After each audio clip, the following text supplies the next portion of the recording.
Good morning class.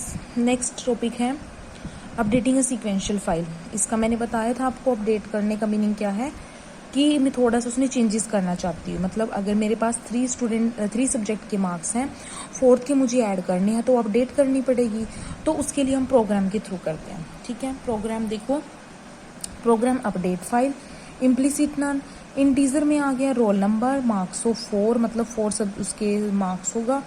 Disc new, disk transfer file मतलब एक तो 3 फाइल्स होंगी जिसमें फर्स्ट सब्जेक्ट के मार्क्स फर्स्ट 3 के मार्क्स होंगे, एक होगी जिसमें हमारे 4th के मार्क्स होंगे और एक होगी जिसमें हम कंबाइन करेंगे, दोनों को अपडेट करेंगे। ठीक है, iOS रोल नंबर हो गया, रोल नंबर ट्रांसफर और टोटल मार्क्स।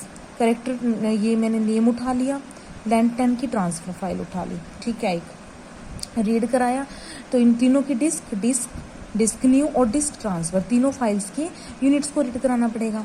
ओपन किया मैंने पहले फर्स्ट फाइल को, फाइल का नेम है स्टूडेंट फाइल, स्टेटस है उसका ओल्ड, आईओस्टेट iOS। अगर नॉन जीरो हुआ तो ओपन नहीं होगी और स्टॉप कर देंगे एंड इफ। फिर ओपन किया डिस्क, ठीक है, डिस्क न्यू को, फाइल क्या है न्यू फाइल, स्टेटस क्या है उसका न्यू, मतलब वो न्यू फाइल ओपन की मैंने, ये ओल्ड वाली है। जैसे मैंने पीछे 3 सब्जेक्ट के मार्क्स के ऊपर जो किया है वो ये ओल्ड फाइल होगी, ये न्यू फाइल होगी मेरी। ठीक है, स्टेटस इसका न्यू है, आईओस्टेट वही सेम, अगर ये नॉन जीरो है तो ओपन नहीं होगी। एंड इफ प्रिंट कर देंगे हम give name of file in which marks 4 is entered. अब वो फाइल रीड कराएंगे जिसमें 4 सब्जेक्ट के मार्क्स मेरे क्या होंगे, रीड होंगे। तो रीड 25 फॉर्मेट के अकॉर्डिंग ट्रांसफर फाइल, 25 फॉर्मेट मतलब ये फाइल रीड करने का मतलब है कि उसका नेम रीड करेंगे बस हम। ठीक है, कि मुझे पता चलेगा कि वो कितने लेंथ की मैंने उठानी है। अब ये ए है यहाँ पर, इसका मतलब करेक्टर नेम दूंगी उसको और वो आर्बिट्रेरी होगा। Open unit disk transfer, open किया उस फाइल को रीड कराने के बाद, फाइल ट्रांसफर फाइल होगी। अब इसमें यहाँ डबल कोट्स इसलिए नहीं डाले हैं क्योंकि मैंने इसको रीड करा दिया है, ये रीड करेंगे तो यहीं पर करेक्टर उठा लेगा इसको। ठीक है, स्टेटस इसका ओल्ड है, आईओस्टेट iOS, क्योंकि ओल्ड इसलिए बोला क्योंकि पहले ही रीड हो चुकी है। फिर वही ओपन होगी या नहीं होगी, ये सेम आईओस्टेट वाला। ठीक है, फिर क्या किया, एंड कर दिया और रिवाइंड कर दिया तीनों डिस्क को। रिवाइंड का मतलब वो पूरा चेक करेगा ऊपर से नीचे तक कि उसमें कोई मिस्टेक ना हो, वो सक्सेसफुली ओपन हो गया। ठीक है, रिवाइंड डिस्क न्यू और डिस्क ट्रांसफर।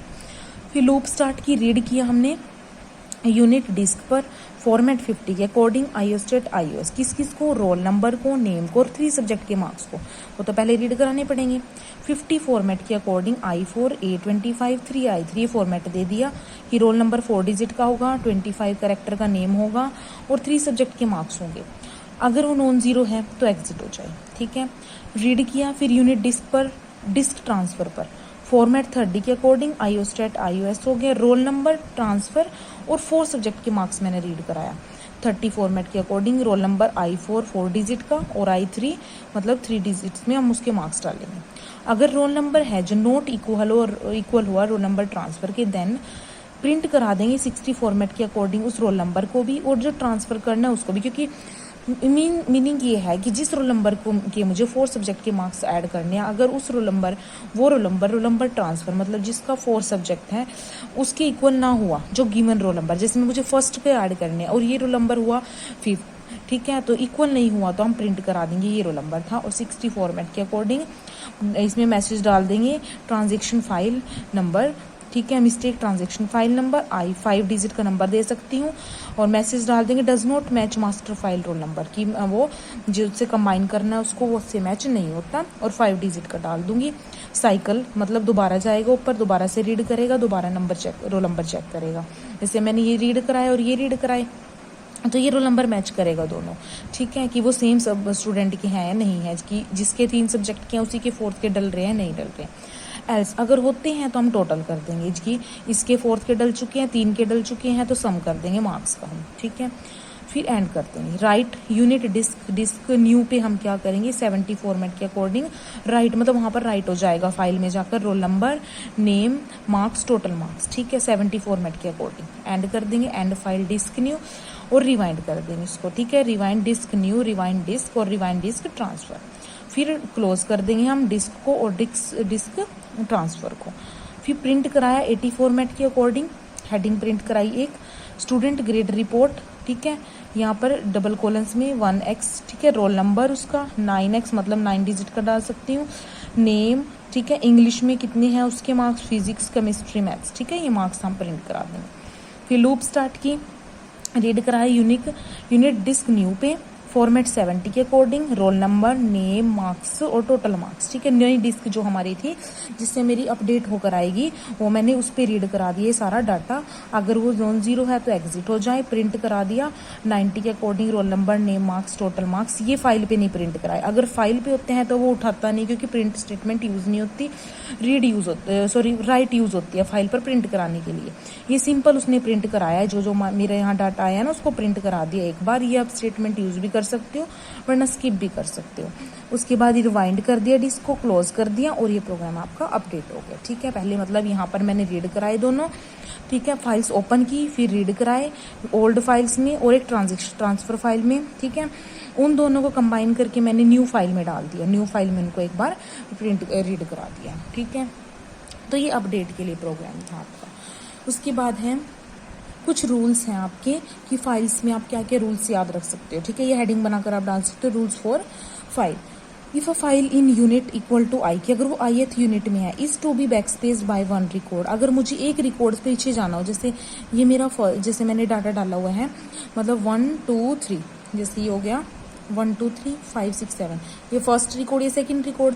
अगर एक रिकॉर्ड पीछे जाना हो, ठीक है, it is achieved by the statement backspace I, तो मैं क्या करूंगी, बैकस्पेस आई, मतलब जिस भी यूनिट पे पीछे जाना है वो मैं बैकस्पेस करके डाल दूंगी, तो वो एक रिकॉर्ड पीछे चला जाता है, ठीक है। नेक्स्ट पॉइंट है when the statement read you comma F list where U stand for unit number and F stand for format statement number is executed once, one record corresponding to all elements in the list is read, ठीक है। कि जैसे ये होगा तो वो क्या करेगा, एक रिकॉर्ड रीड करेगा लिस्ट में, ठीक है। Similarly the statement list writes one record in which all the individual fields in the list are included, और ये क्या करेगा, राइट करेगा। One or more fields form a record may be read by read statement if required. For instance in the following, मतलब हम एक से ज़्यादा फील्ड बना सकते हैं, ठीक है। फ्रॉम अ रिकॉर्ड में बी रीड, जैसे एग्जांपल राइट यूनिट 20 फॉर्मेट 40 के अकॉर्डिंग ABC को कराया, backspace 20 read unit 20 format 40 AB, मतलब उसने 20 पे बैकस्पेस दे दिया, तो वो क्या करेगा, मतलब ए मेरा जो और बी है पहला वो देकर और सी को क्या करेगा, नेक्स्ट रिकॉर्ड में डाल देगा, मतलब वो सी जो है अगला रिकॉर्ड बन जाएगा उसका, ठीक है। मतलब इसमें सिर्फ क्या होगा, हम किसी पर्टिकुलर जो हम राइट कर रहे हैं उसमें से किसी पर्टिकुलर वेरिएबल को उठाकर हम रीड करा सकते हैं। After reading a record the sequential file is position ready to read the next record, ठीक है। एक मतलब रीड करने के बाद रिकॉर्ड को, ठीक है, वो क्या होती है, फाइल जो है रेडी होती है नेक्स्ट रिकॉर्ड को रीड करने के लिए। If the record is to be read the file should be backspace, अगर वो पहले से रीड हो चुका तो बैकस्पेस हो जाती है। Backspace I statement backspace is the file I by 1 record, backspace I पहले बता दिया कि उसको एक रिकॉर्ड पीछे ले जाती है। Whereas the rewind statement rewind the file till the beginning is reached, और रिवाइंड स्टेटमेंट क्या करती है, उस पूरी फाइल को रिवाइंड मतलब एक बार क्रॉस चेक करती है। Sequential file should always be rewind. If the read u comma f statement is executed without a list, it moves the file forward by 1 record. अगर ये विदाउट लिस्ट, क्योंकि हमें list ही नहीं पता है कि किस यूनिट को किस उसके मतलब यूनिट नंबर पर और किस फॉर्मेट के अकॉर्डिंग किसको कराना है, किस लिस्ट को कराना है, तो ये क्या करेगा, ये खुद ऑटोमेटिकली अगले रिकॉर्ड पे चला जाएगा, उसमें जो लिस्ट गिवन होगी उसको एग्जीक्यूट कर देगा इसके according. Individual records in a sequential file में हैव डिफरेंट लेंथ्स, कि इसमें अलग अलग लेंथ्स के होते हैं हर एक record. To avoid reading more information than was actually recorded, the end if statement is useful. Information beyond the end if mark cannot be read. कि end if statement हम डाल सकते हैं बीच में जहाँ भी end करना हो किसी स्टेटमेंट को, ठीक है, इसमें फाइल में, और अगर जहाँ पर end if के नीचे जितनी भी होंगी वो उनको अवॉइड कर देगा। It is possible to write information on sequential file without using a format specification. For example, write हम बिना फॉर्मेट के भी राइट करा सकते हैं। would write the record in magnetic file in the internal binary form used by the computer without any format conversion. The information may be read by using a read statement without format. Any file recorded in this mode cannot be printed. For example, मतलब अगर हम क्या करेंगे, unit 20 पर role number name marks कराए, print कराए 30 role number name marks. तो ये प्रिंट इस स्टेटमेंट को नहीं उठाएगा क्योंकि फाइल में हमें राइट यूज करना पड़ता है, तो ये वर्क नहीं करेगा। The primary advantage of unformatted read is it's economy in storage and time. When massive quantities of the data are manipulated, one should investigate the possibility of unformatted recording. Unformatted files are machine dependent and not portable। मतलब unformatted use तो कर सकती हूँ पर वो ज़्यादा economy होता है, स्टोरेज ज़्यादा लेता है, ठीक है। तो हम फॉर्मेट में करेंगे तो हमारा प्रॉपर उसी वे में वो प्रिंट होगा या रीड होगा। उसके बाद ये रूल्स हो गए आपके। उसके बाद डायरेक्ट एसेस फाइल्स क्या होती हैं, रैंडम एसेस फाइल्स, वो तो आपको बताया था।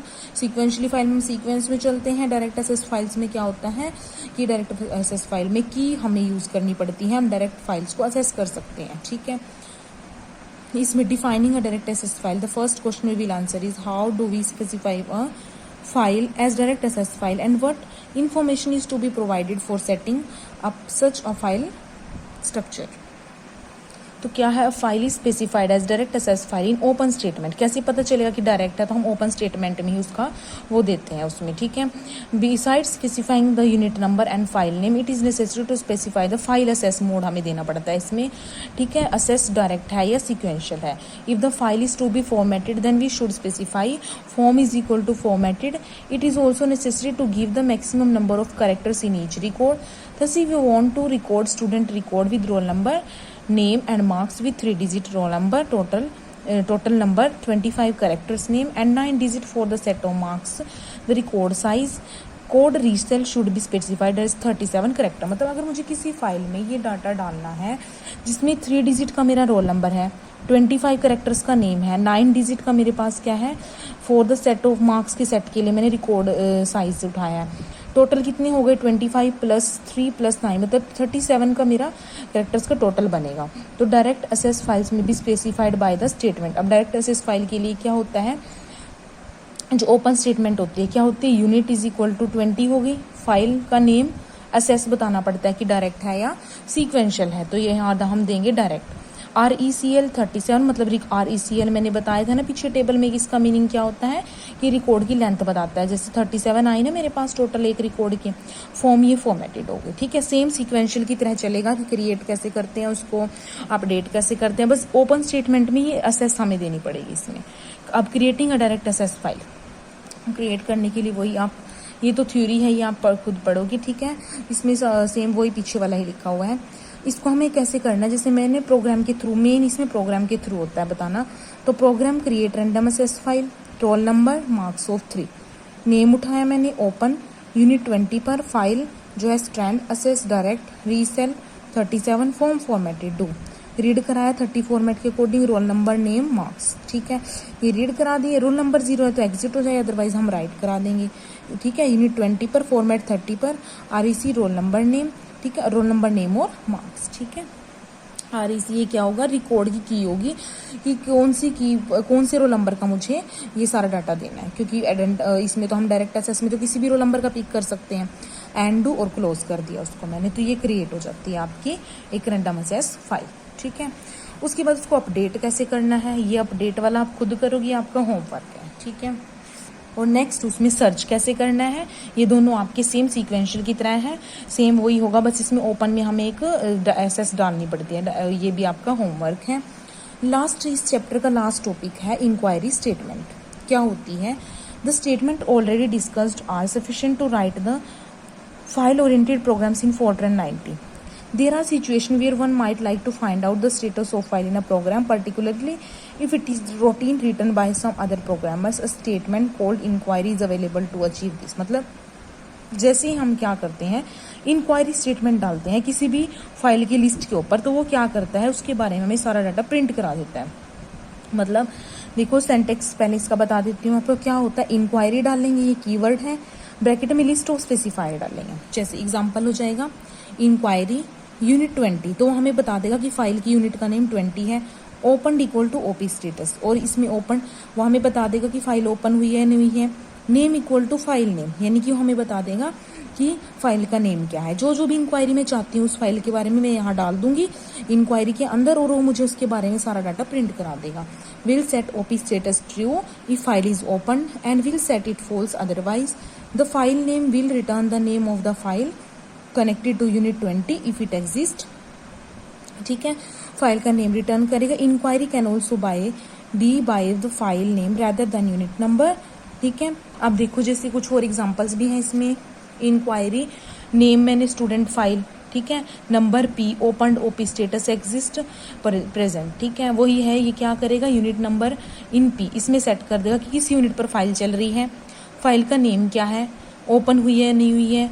ठीक है, एग्जिट अभी ट्रू है या फॉल्स है। ठीक है, इनमें तो ट्रू फॉल्स ही देता है कि वो एग्जिट हुई है तो ट्रू, अगर नहीं हुई है तो फॉल्स। मतलब वो प्रिंट करके दिखाएगा आपको स्क्रीन पे कि ये डाटा मेरा इस फाइल के बारे में आएगा। ठीक है, तो ये इंक्वायरी स्टेटमेंट होती है, आपके कंपल्सरी क्वेश्चन में भी आ जाती है और 4 मार्क्स में भी आ जाती है। तो इसमें पहले डिफाइन लिखोगे आप कि it is use to find the status of a file. ठीक है, इन अ प्रोग्राम, इसका सेंटेक्स, इसका एग्जाम्पल। ठीक है, इसको थोड़ा सा डिफाइन कर देना कि ऐसे करके मेरी वो वैल्यूज उठाएगा। ठीक है, तो यहाँ तक आपका फाइल का चैप्टर कंप्लीट होता है। ठीक है, इसके बाद हम नेक्स्ट चैप्टर स्टार्ट करेंगे। इसमें कोई डाउट हुआ तो आप लोग डाउट क्लास में लोगे। ओके।